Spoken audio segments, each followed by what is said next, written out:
हाँ, कैसे हैं आप लोग? आशा करता हूँ कि आप लोग बहुत अच्छे होंगे मेरे प्यारे स्टूडेंट। और आपको जानकारी देना चाहता हूँ कि क्लास 10 हिंदी गोधोली चैप्टर 3 और इससे जो क्वेश्चन है पाठ के क्वेश्चन हो रहे हैं। इसमें कुछ रोचक बातों के बारे में आपका अर्थ जानना है, क्योंकि ये सब 1 नंबर में आपको काम आएगा। यही सब छोटी छोटी चीज़ आप छोड़ देते हैं और उसके बाद जाके बोलते हैं क्या एग्ज़ाम हम इस सब किताब से बाहर था। आप पढ़े ही नहीं हैं वो किताब में, तो बाहर क्या रहेगा आप? तो कहता है सुनिए, ध्यान दीजिए। पाठ में आए ऐतिहासिक जातियों को चुनकर उनके अर्थ मालूम करें। जो ऐतिहासिक जाति है उनको क्या करना है? मालूम करना है और उसका अर्थ जानना है। जैसे द्रविड़ हो गया, आर्य हो गया, ठीक है। उसके बाद एक और नाम होगा द्रविड़ और मुंडा हो गया। ये मतलब मुंडा तो पहाड़ी जाति हो गया। अब ये देखिए आर्य, ये घुमक्कर जाती है, ये घूम घूम कर अपना जगह बसर करती थी। भारतीय आर्य हैं जो अन्य जगह से आकर बसे थे। तो एग्जाम में आपको कैसे पूछेगा कि आर्य क्या थे, इनमें से बताएं। तो आर्य घुमक्कर जाति थी, हो गया। आर्य जाति कहाँ से आए थे, इनमें से निम्न में से बताएं। तो निम्न में को कहाँ से आए थे? ये भारतीय आर्य हैं जो अन्य जगह से आकर बसे थे। अन्य, ये भारतीय ही आर्य है लेकिन अन्य जगह से आकर के बसे थे। यानी भारत मेरा जो इतना लंबा था उससे भी बाहर से आया और इस आर्य। तो यहाँ फिर क्या अगला क्या है? द्रविड़, जो अधिक दयालु होते हैं, उनके दिल में हृदय की भावना बड़ा अच्छा होता है। लोगों के बात करने की शैली उनके अंदर जब उस जाति के अंदर होता है कि बड़ा अच्छा, मतलब लोगों को अच्छा लगता है, ठीक है। यह जाति है दक्षिण भारत में। कहाँ है? दक्षिण भारत में है। मुंडा, ये कठोर और मजबूत होते हैं। आप नाम भी सुने होंगे बिरसा मुंडा का। तो आपको पता होगा कि बिरसा मुंडा भी तो मजबूत थे, तब उनका इतना बड़ा नाम हुआ। और वो भी पहाड़ी जाति थी, पहाड़ों पर रहते थे, इधर झारखंड की तरफ। ये हो गया, इसका पूरा नाम हो गया। मैक्स मूलर के जीवन और कार्यों के बारे में जानकारी एकत्र कर अपने शिक्षक से चर्चा करें। तो मैक्स मूलर के जीवन और कार्यों के बारे में जानकारी पाठ के आरंभ में संक्षिप्त जीवनी में दिया गया है। अब संक्षिप्त जीवनी में जो दिया गया है उसको आप अच्छा से एक लाइन पढ़िए, पेपर उल्टा करके। मैक्स मूलर कौन थे? वो भारत को, मतलब ये तो विदेशी आदमी थे मैक्स मूलर। भारत को किस अंदाज में वो देखते थे, सोने की चिड़िया क्यों कहते थे, हैं? तो इस तरह की बात जो है सो आपको जानकारी मिलेगी। और आगे इस वीडियो में बने रहिएगा, सारी जानकारी आपको मिल जाएगी बाबू। मैक्स मूलर जो थे वो लेखक थे, ठीक है। चैप्टर 3 के भारत से हम क्या सीखे, इसका लेखक मैक्स मूलर ही थे। उनकी जीवनी में है 6 दिसंबर 1823 ईस्वी में जन्म हुआ था, जर्मनी में डोआउस शहर में। 6 दिसंबर 1823 ईस्वी में मैक्स मूलर जी का जन्म हुआ। कहाँ? जर्मनी में, ठीक है। और किस शहर में हुआ था? तो लिखा हुआ है डेबाउस शहर में, डेसाट शहर में, ठीक है। और ये भारत में जब आए और भारत के बारे में क्या क्या बोले, ये संक्षिप्त में आपको अगले वीडियो में बताया जाएगा, ठीक है। स्क्रीनशॉट मार लीजिए।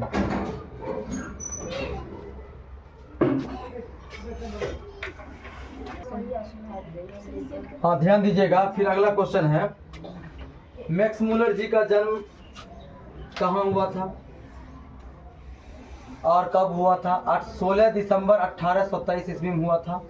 जर्मनी के डेसाउ शहर में हुआ था। ये महान लेखक रहे हैं अपने देश के। और अगला सवाल है, समस्त भूमंडल में सर्वविध संपदा और प्राकृतिक सौंदर्य से परिपूर्ण देश भारत है। लेखक ने ऐसा क्यों कहा? क्यों? इसका लेखक ही मैक्स मूलर जी हैं। ये बोलते हैं, इन्हीं का कहना है, क्योंकि लेखक कहता है लेखक ने ऐसा क्यों कहा। तो लेखक कौन है? मैक्स मूलर जी हैं। ये बात क्यों कहें कि हमारा भारत जो है सर्वविध संपदा है और प्राकृतिक का सौंदर्य रूप है? क्यों है, क्यों कहे ये? तो उसके बारे में क्या है, मैक्स मूलर जब भारत की धरती पर आया तो उसको यहाँ की धरती को स्वर्ग जैसा अनुभव हुआ। यहाँ के इतिहास, रहन सहन, रीति रिवाज, भाषा, साहित्य तथा पूरा तत्वों को देखकर उसने जो आनंद प्राप्त किया, उस आनंद को भाषा के रूप में व्यक्त भाषा के रूप में व्यक्त करते हुए महान दार्शनिक विद्वान मैक्स मूलर ने कहा, समस्त भूमंडल में सर्वविध संपदा और प्राकृतिक सौंदर्य से परिपूर्ण देश कौन है? भारत है। सोचो कोई भी आदमी आएगा तो आसमान से टपक जाएगा, पहले जहाज था आएगा गिर जाएगा। नहीं, भारत के जो साइड में जैसे कश्मीर, लेह लद्दाख, पाकिस्तान के रास्ते से उधर कितना खूबसूरत खूबसूरत जगह है। इधर से आप चल जाइए तिब्बत के इधर आप बॉर्डर से चल जाइए, उधर कितना खूबसूरत है। लोग जो आएगा लेह लद्दाख जो उस तरह से आएगा पीओके, इस तरह से मतलब भारत के जो कोना पर जो खूबसूरती जगह है वो आया होगा और यहाँ देखा होगा, वो सब चीज़ देखा होगा। फिर बोध गया देखा होगा, फिर क्या कहता है दार्जिलिंग देखा होगा, उसको कितना खुशी मिला होगा और यहाँ के लोगों से बातचीत किया होगा। तो हमारे लोग तो पहले ही भाई अच्छे थे और आज भी हमारे भारत के लोग अच्छे हैं, नहीं समझे बात। तो इसीलिए मैक्स मूलर के दिल में ये मतलब भाषा शब्द नहीं मिला कि भाई हम क्या बोलें इस देश के बारे में। तो उन्होंने सिर्फ कह दिया, उन्होंने कहा, मैक्स मूलर ने कहा, समस्त भूमंडल में सर्वविध संपदा और प्राकृतिक सौंदर्य से परिपूर्ण देश भारत है पूरी दुनिया में। इसके अलावा इतना खूबसूरत बता रहा उनके हिसाब से। तो इस तरह से जो है सो इसका जवाब हुआ बाबू। इसके आगे क्वेश्चन में एकदम बिल्कुल वीडियो पर लगे रहिएगा, आपको इसके आगे का क्वेश्चन दिखाया जा रहा है और समझाया जा रहा है, ठीक है।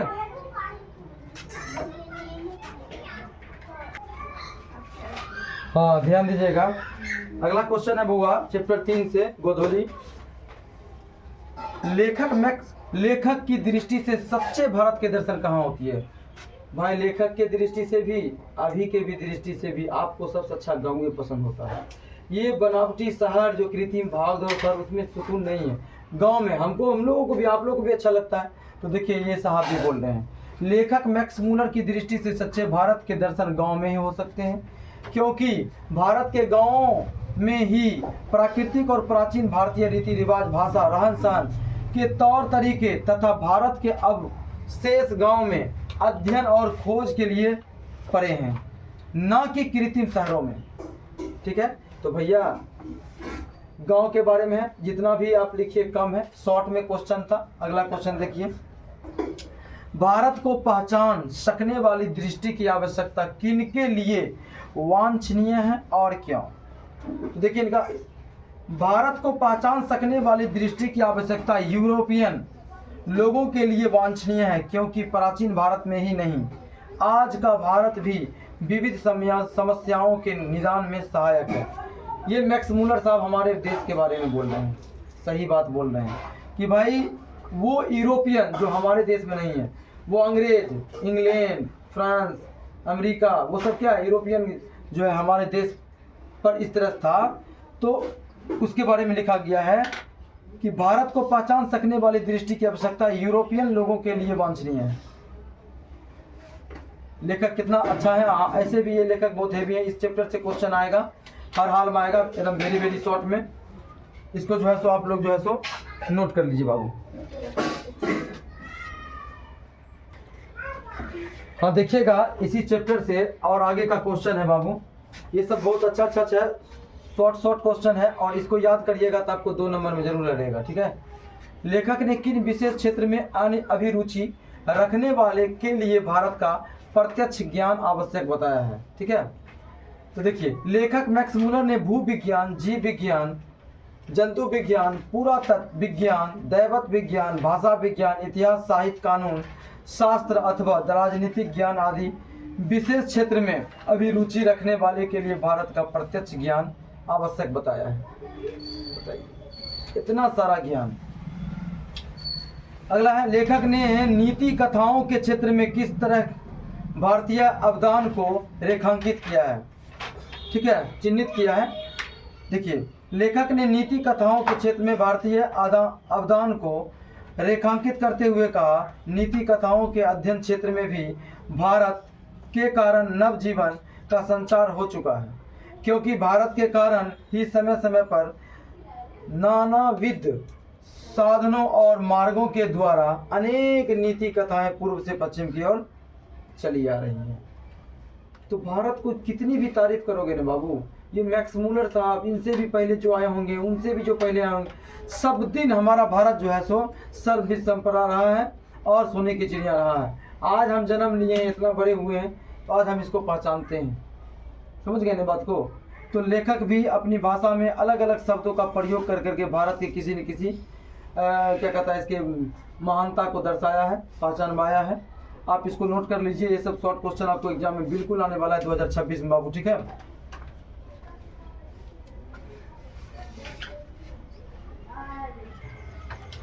देखिएगा अब ये लास्ट क्वेश्चन चल रहा है बाबू, एक दो को और इसमें बचा हुआ है, बहुत अच्छा क्वेश्चन है। धर्मों की दृष्टि से भारत का क्या महत्व है, लेखक साहब बताएंगे। धर्मों की दृष्टि से भारत का महत्व बताते हुए लेखक ने कहा कि धर्म का वास्तविक उद्भव उसके प्राकृतिक विकास अथवा क्षीयमान रूप का प्रत्यक्ष परिचय भारत में मिलता है। भारत ब्राह्मण धर्म, वैदिक धर्म वाला तथा बौद्ध धर्म की जननी और पारसी धर्म की शरण स्थली है। कितना धर्म का नाम बोला गया है, ब्राह्मण और बौद्ध धर्म और वैदिक धर्म, ये शुरुआती से ये धर्म चले आ रहे हैं, नहीं समझे। तो मैक्स मूलर साहब इनके साथ बताया। अब देखिए ये बहुत इंपॉर्टेंट है, सिकंदर कौन था, भारत के प्रसंग उसका किस तरह उल्लेख होता है बताएं। तो सिकंदर यूनान का रहने वाला एक महत्वाकांक्षी शासक था, ठीक है। मौर्य काल में वह अपने सैनिकों के साथ विश्व विजय करते हुए जब भारत आया, उस समय भारत में चंद्रगुप्त मौर्य का शासन था, जिसकी राजधानी पटना थी। सिकंदर की सेना यहां आकर पराजित हो गई। सिकंदर भारत के साथ संबंध जोड़ना चाहता था, अतः उसने अपने सेनापति सेल्यूकस की पुत्री का विवाह चंद्रगुप्त के साथ करवा कर यूनान और भारत को संबंध सूत्र में बांध दिया। समझ रहे हैं। तो भारत ऐसा देश है कि सिकंदर ऐसा राजा जो विश्व विजय पर निकला था, पूरा विश्व पर विजय करने के लिए, अब वो भारत आकर के क्या हुआ, पराजित हो गया। किसके काल में, मौर्य काल में, चंद्रगुप्त समय। और जब वो हार गया तो अपने सेनापति सेल्यूकस की पुत्री का विवाह किससे करवा दिया, चंद्रगुप्त मौर्य से चंद्रगुप्त से करवा दिया। नहीं समझे बात को। जब उससे करवा दिया तो यूनान का रहने वाला सिकंदर था, अब भारत दोनों क्या हुआ। तो उस दिन से जो है तो उस समय जो है उसका संबंध बना रहा, ठीक है। और आप जानते हैं कि सिकंदर वापस लौटते समय मर गया। बताया जाता है कि लगभग 32-33 साल की उम्र में उसकी मृत्यु हो गई थी, ठीक है। तो इस बात को आप नोट कर लीजिए, ये बहुत इंपॉर्टेंट क्वेश्चन है चैप्टर 3 के लिए। बने रहिएगा और वीडियो के लिए।